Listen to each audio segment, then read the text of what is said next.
Hi, Democrats. Today is Tuesday, November 7th, and it's time for the Chair's Daily Live. Happy Tuesday. All righty. So I've been talking about being a year out now for a couple of days, and I'm going to talk about it again. 52 Tuesdays from now. 52 Tuesdays from now is the presidential election and a lot of elections up and down the ballot. And so I'm going to repeat my plea, and you're going to hear it a lot from now until then. Please go out, verify that your voter's registration is up to date, that you are registered where you live, that your card is still active, that you show up when you type on the voter portal. In Oklahoma, we purge folks every year. We talk about the purge that we do in odd years, which is this year, but we purge the voters every year, and it's based on voter participation.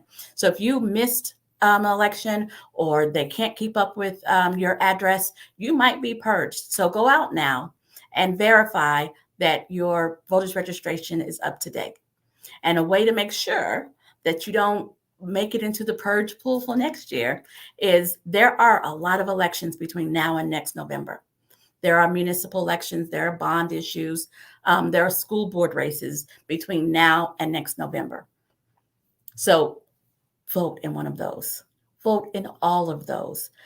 Sign up for absentee ballots so that you'll get the ballot sent to your house as a reminder that there's an election. All I'm saying here for real is participate. Please participate in the electoral process. So every day I get together with my team and we talk about what I'm going to talk about on my live. Sometimes I talk about what we decide we're going to talk about, and sometimes I go off and talk about things that happen in the middle of the day. Today is one of those days. The team put together a comprehensive list of political facts, financial facts, just facts about things that are going on in Oklahoma that I should be talking about. I'm not going to. I'm going to talk about Twitter. I'm going to talk about Facebook. I'm going to talk about social media and politics.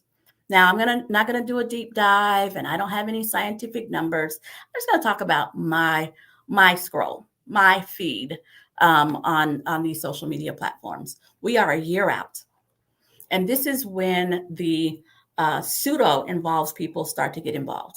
Right? The people who like to say they're involved, but they don't want to be part of any organization, but they want you to listen to them. I respect all voters. Let's be clear about that. I respect all voters, but all information, all opinions are shaped by different sources. So I'm scrolling Facebook, I'm scrolling Twitter, and there are all these people ranting and raving about who they're going to vote for and who they're not going to vote for.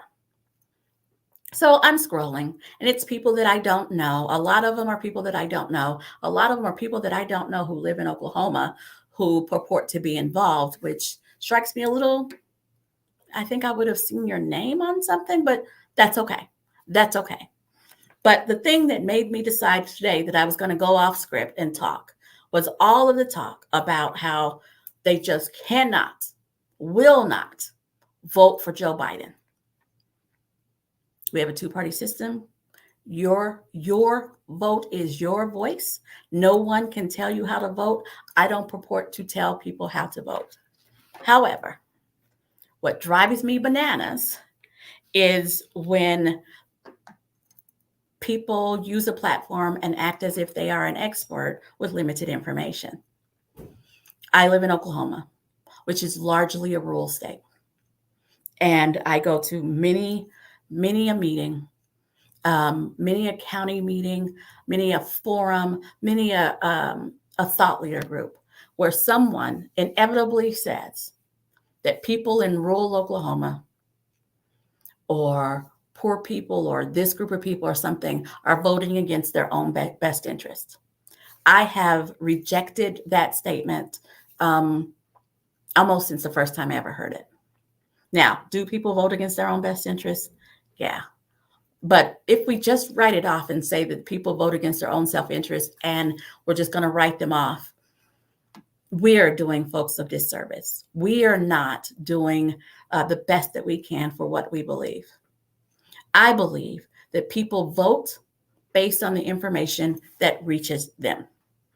Right? I was explaining this to a political outside of Oklahoma, and I was explaining that there are 5 media markets in Oklahoma. We don't have enough people to support 5 media markets, but there are people who live down on the border of Texas. A lot of them watch Texas TV. Folks in McCurtain County are watching Louisiana TV.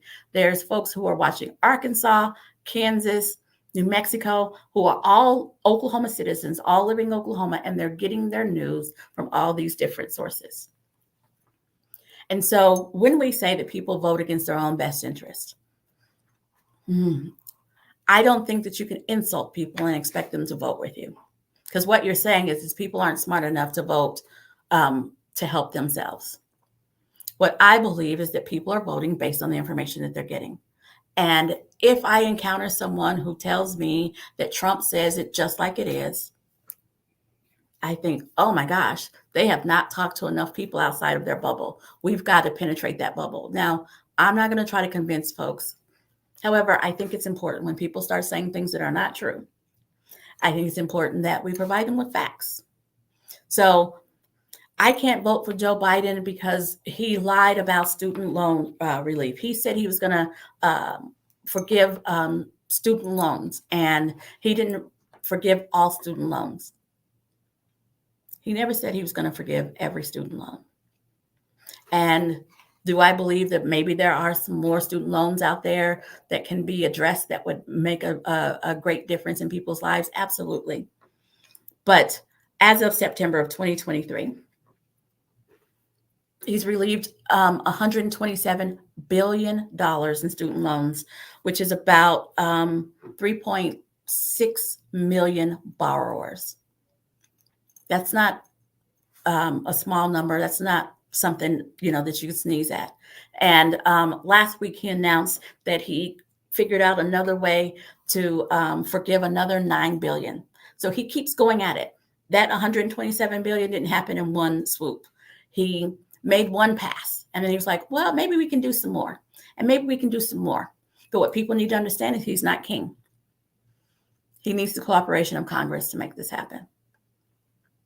That's just the reality. But he keeps going at it, carving out little ways to get some more borrowers forgiven, give more people some relief. And so did Joe Biden ignore student loan forgiveness? He did not. And as a matter of fact, he's been president now for 3 years, because it popped up in my memories today. He's been president now for 3 years, and he's still looking for ways to give more people student loan relief. Minimum wage is another thing I saw somebody fussing about today. Minimum wage hasn't been changed since 2009. That is 100% true. Minimum wage is a state-by-state issue. Now, there is a federal minimum wage, but it's a state-by-state issue. He became president, as we all know. He got sworn in on January 21st, 2021. And on January 28th, he made he made federal minimum wage for folks who work for the federal government. He raised it to a minimum of $15 an hour across the board, and that affected 370,000 folks. So it wasn't just folks who worked for the government, but it was also folks who contract with the government. So he said he was going to raise minimum wage. He raised the minimum wage that he had control over. So for folks who are mad about that, one more time, we have to have the Congress work with them. And in my crazy state, we need our state to believe in it. Roads and bridges. The Biden administration so far has issued $2 billion to fix roads and bridges in Oklahoma. And there's a plan to spend another $2.7 billion in Oklahoma over the next 5 years. Roads and bridges. That's some nitty-gritty stuff. But Oklahoma got money for that. Oklahoma got $167.7 million to address our broadband problem, right? 2 years ago, I was ranting and raving about the fact that nearly 1/4 of Oklahomans didn't have access to reliable, affordable broadband. And now we have $167.7 million to address our broadband issue. Tulsa received a grant for $50 million from the Biden administration, $50 million for new affordable apartments in Tulsa, $50 million. OSU got a grant for $7 million for to expand STEM education. That's in addition to the stuff I'm always talking about, capping insulin prices, capping prescription drug prices for our seniors, making sure that our veterans who are exposed to burn pits have proper health care, bringing Made in America back as a real thing that is centered and focused. He marched with the UAW strikers. He's doing things. And all over Facebook, there are people saying, I just don't know what he's doing. I can't vote for him because I don't know what he's doing. He's not doing anything to help everyday Americans. That felt like a big list of things he's doing to help everyday Americans. Folks are talking about, I can't vote for him because of his age. Really?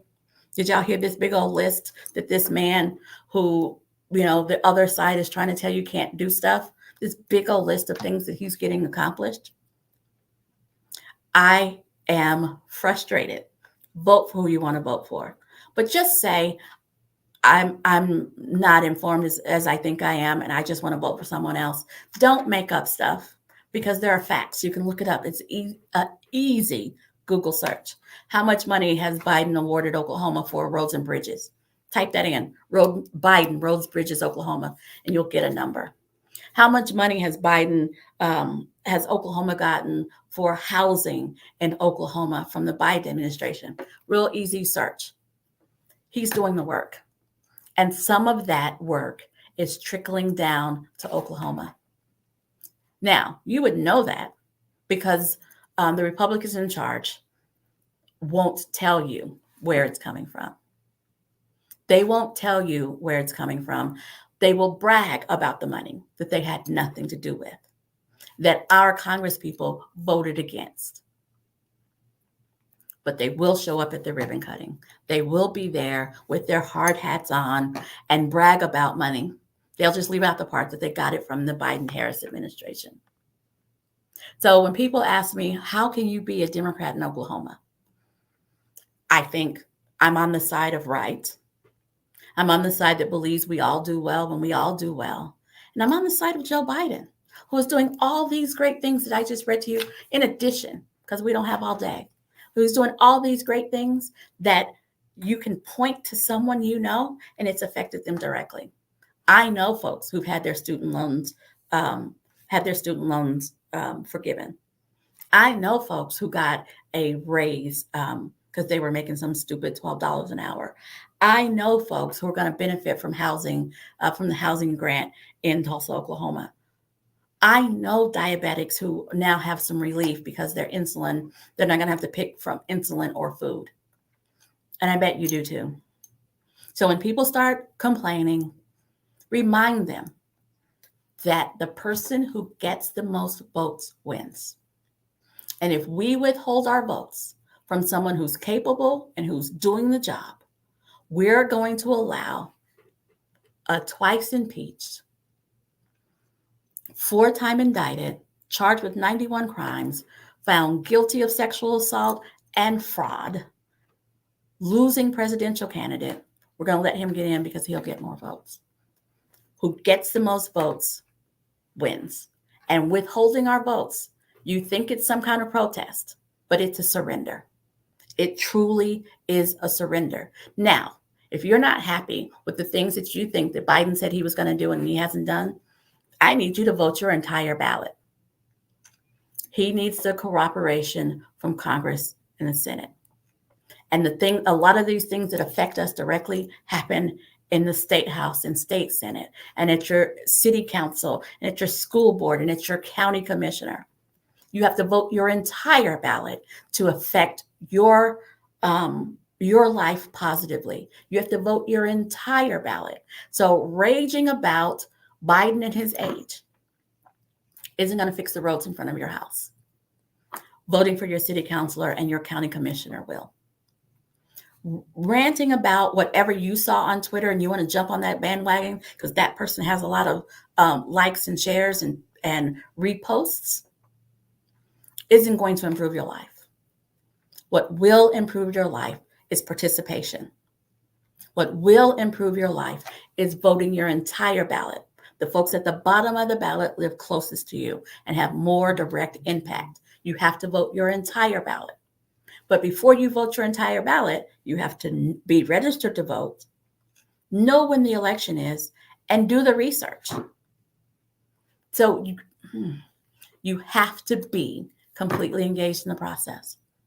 And there is room for engagement. I feel comfortable saying this because Oklahoma does not have the level of voter participation that we deserve.